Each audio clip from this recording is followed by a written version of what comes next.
The story of Marta Martinez.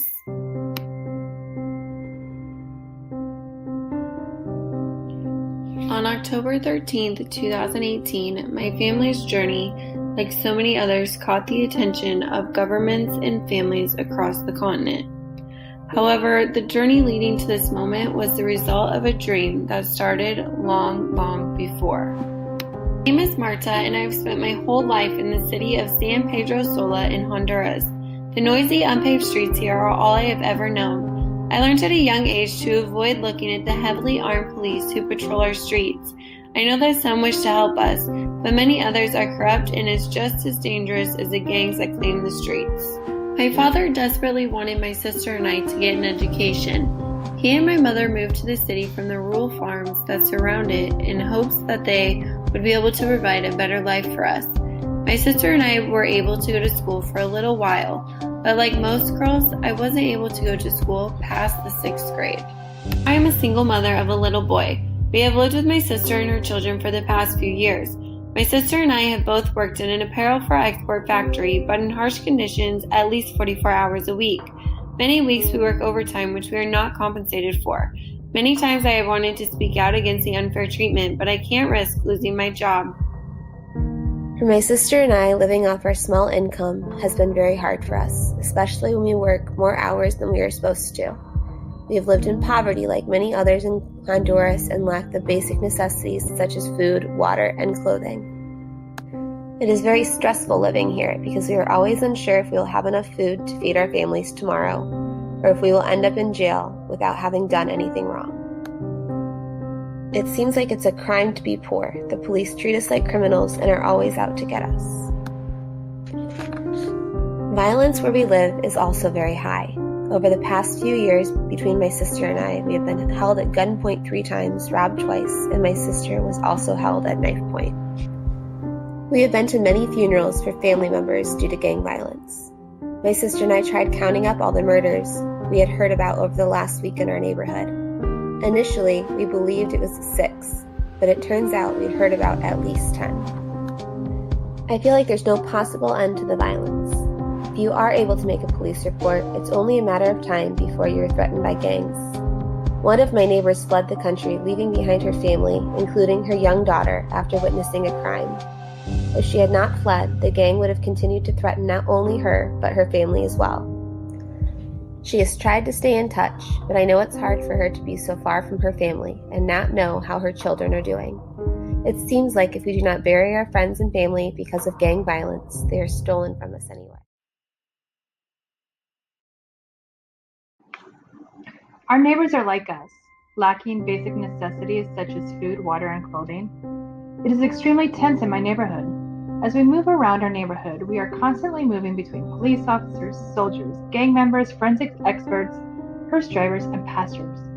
Everyone lives in constant fear. I want my son to go to school, but with me working so many hours, it is hard to wait in line to try and get him registered. If I am too late, he will just have to wait until next year. And even if I do manage to get him enrolled in school, schooling is limited. There are few teachers at the school, and there are never enough supplies for the students. Students must share the few books and materials that they do have. While my son will be able to receive a free education until 6th grade, after that, his options for the future are limited. I would have to pay for schooling after he completes 6th grade, and as much as I want that to happen, I know I will never be able to afford it. I see so many children who I have watched grow up with so much potential end up working low-paying jobs in factories, or worse, getting involved in the gangs just to survive. My sister and I hope that when we reach the United States, our lives will be better. We will be able to find good jobs and provide for our children the basic necessities that they deserve. I also want to provide the opportunity for my son to get a good public education. I want him to attend a school where he will feel safe and grow. Many of the women traveling with us have talked about hopes to make enough money to be able to send it back to their families who stayed in Honduras. Maybe with enough money, we can bring my parents to the United States. We hear about the jobs, money, and schooling.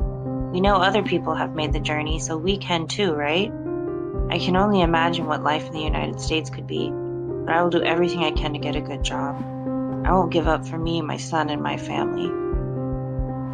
We heard that a caravan was forming. As you can imagine, it didn't take much convincing money or promises to gather our family members and jump on. We were not able to bring much with us. Anything we took would have to be carried for thousands of miles. We were warned the trip was going to be long and tiring, but the possibility of a better life was ahead of us. We are some of the lucky ones who are able to bring most of our family with us. I haven't let go of his hand since we left our home. There are so many people with us. I don't know that I would ever find him again if we were separated. We all had the same destination, a better life in the United States. We are fortunate to have found a truck to carry us for the first part of the journey. So many others have begun on foot. It was easy to trust this caravan because we were all going through the same hardships. We packed ourselves together as close as we can to let as many people as possible ride with us. Being comfortable was the least of our worries. We just wanted to make it to a better life, a better future. We will need all of our energy as we slowly journey over the 1,000 miles to the United States. The other mothers shared stories on whatever food they had. They told us about how they had families and friends that had good jobs and nice houses. We could finally breathe, not being patrolled by police officers or guards for most of our journey. It finally felt safe, even if for a little bit. We all had hope. The caravan couldn't take us all the way to the United States like we had thought. I looked at my sister. Our hearts sank. We can't stop here. We were then dropped off at the Suchiate River. We needed to cross the river to get into Mexico. Fear came over me again, but I had to be strong. Then they instructed us carefully. They told us to take the rafts into Mexico and then take the train to the United States. About 15 of us got onto one raft. My sister and I held onto our children tightly as the raft swayed down the river. We made it safely, but I had a bad feeling that this was just the beginning. We boarded a train to take us through Mexico. We had to climb on top of the train, which was difficult. The other mothers, my sister and I linked arms and protected the children, making sure that we did not fall off. Some people fell from the trains during our journey or lost limbs. There was nothing we could do. We couldn't go back to save them. I cried each time this happened. I couldn't imagine this happening to us and leaving our children behind. That thought kept me strong. The trains would make stops and we had to be careful not to get robbed or attacked from others. Luckily, we were safe during the train ride. Others were not. We stopped at a few shelters, but did not stay long as the journey ahead was still long. Taking the trains through Mexico, we finally reached the border of Arizona. Coming to Arizona as an immigrant is not easy. We knew that we couldn't just walk in. We had to be careful. We learned that you could go to jail if you were caught, or even worse, deported. My son was so tired and looked at me, asking if we had made it yet. I looked at my sister, then at my son. I had to keep telling him we were almost there. We had to make him. We had to.